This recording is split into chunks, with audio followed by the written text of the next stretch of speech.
দেশের সার্বভৌমত্ব রক্ষার জন্য দুইটা ওয়ে থাকে, একটা এক্সটার্নাল আর একটা ইন্টারনাল। ইন্টারনালটা কি?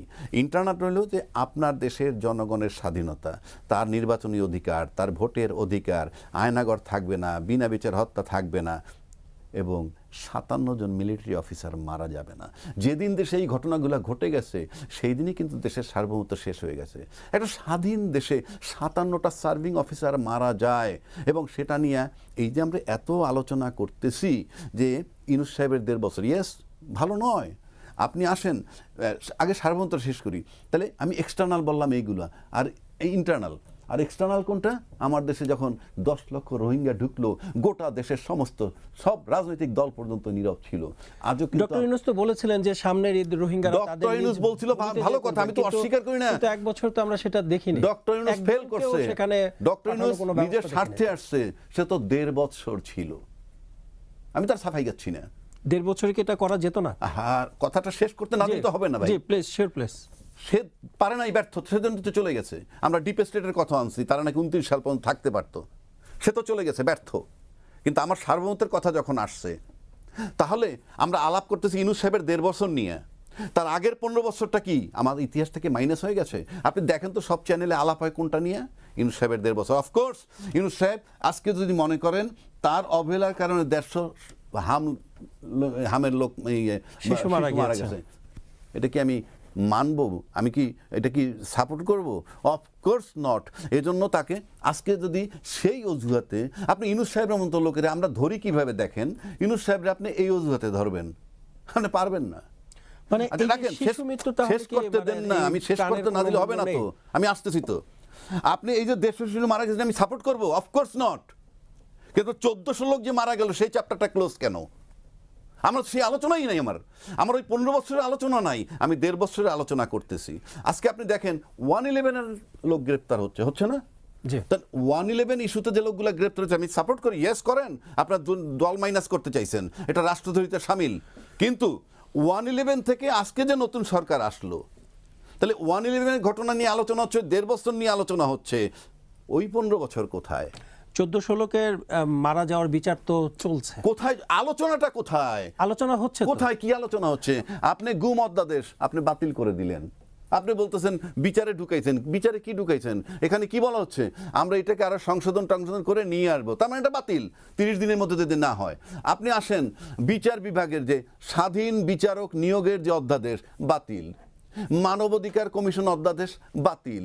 এই যে বাতিল করে দিলেন, এটা কি রাষ্ট্রের জন্য ক্ষতিকর? আমি চ্যালেঞ্জ করে বলছি রাষ্ট্রের জন্য ক্ষতিকর না। এটা কি দেশের সাধারণ লোকের জন্য ক্ষতিকর? না। এটা কি দেশের জন্য ক্ষতিকর? না।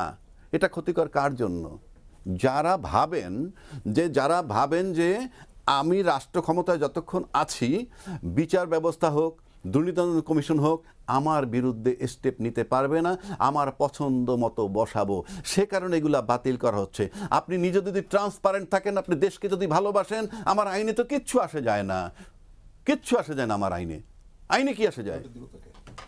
আমি একটু সময় দিতে, আমি তাকে আপনার অনুমতি নিয়ে তাকে 30 সেকেন্ড একটু সময় দিতে চাই। যে আপনি কিছু বলতে চাচ্ছেন? আমি একটু বলতে চাচ্ছি যে রোহিঙ্গার বিষয়টা বললেন না, রোহিঙ্গাটা কিন্তু আমরা ভুলে যাই যে বাংলাদেশের বিভিন্ন রাজনৈতিক দল একটা দাবি তুলেছিল। 2017 সালের 28 আগস্ট বেগম খালেদা জিয়া তখন লন্ডনে, তিনি সেখানে একটা প্রেস কনফারেন্স করে দাবি করেছিলেন সীমান্ত খুলে দিতে হবে, রোহিঙ্গাদেরকে জায়গা দিতে হবে।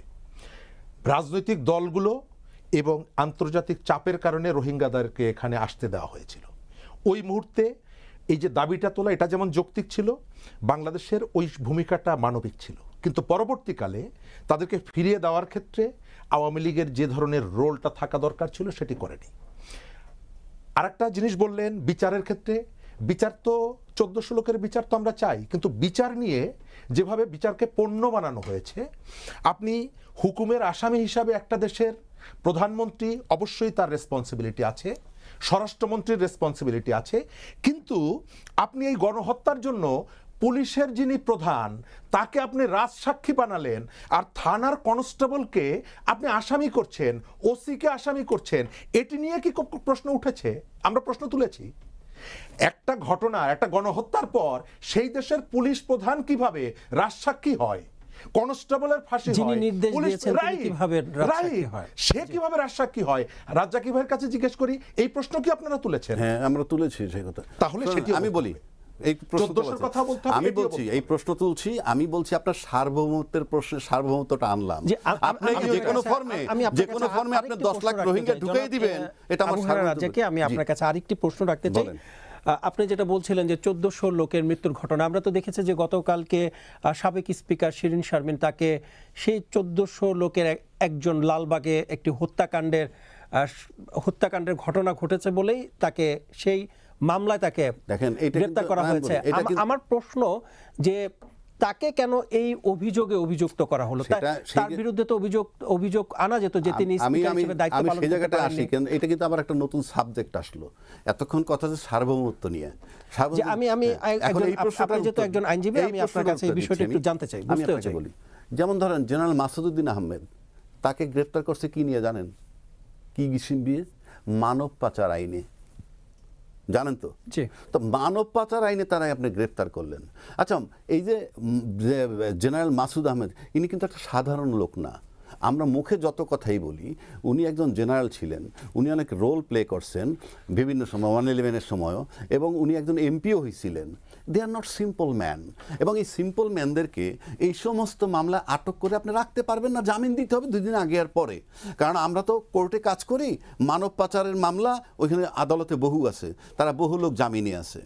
কিন্তু ধরার পর আমাদের কাছে বার্তা আসলো কি 111-এর কুশীলব।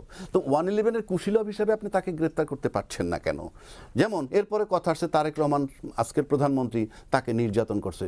অফকোর্স আপনাকে ভাবতে হবে যে জিয়াউর রহমানের পরিবার, বঙ্গবন্ধুর পরিবার, এটা কিন্তু বাংলাদেশ সিম্পল একটা পরিবার না রে ভাই। এটা একটা সাধারণ পরিবার না। তারা দেশ চালাইছে, বহুকাল ধরে তারা রাজনীতির ভিতরে আছে, তাদের লক্ষ লক্ষ সমর্থক আছে।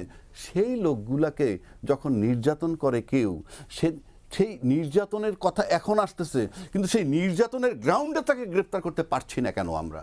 আমার কথাটা আপনি বোঝার চেষ্টা করেন। সেটা আমিও আপনার কাছে এটা জানতে চাই যে গ্রাউন্ডে কেন তাকে ইয়েস, আমি তাকে মানব পাচার করে, এরকম মানব পাচার আদম ব্যাপারী যত আছে বাংলাদেশে, সেই স্ট্যাটাসে নিয়ে গেছে। ইনি তো সেই হেভিওয়েট, সেই লোক না এই জেনারেল মাসুদউদ্দিন। সুস্পষ্টভাবে বলতে হবে কি 111-এর সময় রাষ্ট্রদ্রোহিতামূলক কাজ করেছে, রাজনীতি ধ্বংস করার, 2টা দলের রাজনীতি ধ্বংস কিংবা পারিবারিক রাজনীতি ধ্বংস করার জন্য, বিলীন করার জন্য এরা ছিল কনস্পিরেটর। সেই হিসাবে কই সেই কথাটা এখনো কেন আসে না? এইটি আমার প্রশ্ন। এই যে শিরিন শারমিন চৌধুরীকে আপনি বললেন তাকে গ্রেফতার করছে, তাকে আপনি হত্যা মামলায়, কি উত্তরায় মামলা, অমুকখানে মামলা, তমুকখানে মামলা, এ তো সেই গয়রহ মামলা, কালকে বাদে পরশু জামিন পাবে। ফর এক্সাম্পল, আমি ব্যক্তিগতভাবে শিরিন শারমিন চৌধুরীর কথা বলছি। আমি তার সাথে একসাথে 3 বছর একটা চেম্বারে কাজ করেছি, ব্যারিস্টার আমির ইসলাম সাহেবের চেম্বারে। She is out and out একটা জেন্টল মহিলা, এবং সে অত্যন্ত এডুকেটেড। তারপর তার ফ্যামিলি ব্যাকগ্রাউন্ড আমি জানি, আমার মনে হয় এরাও জানে সবাই, অনেক সুনামধন্য রাজনৈতিক পরিবারের মেয়ে। সে কোনো সন্দেহ নাই, সে ট্যালেন্টেড, সব কিছু ছিল। আবার স্পিকার, তিনি মেধাবীও ছিলেন। এই তো বললাম, মেধাবীও ছিলেন।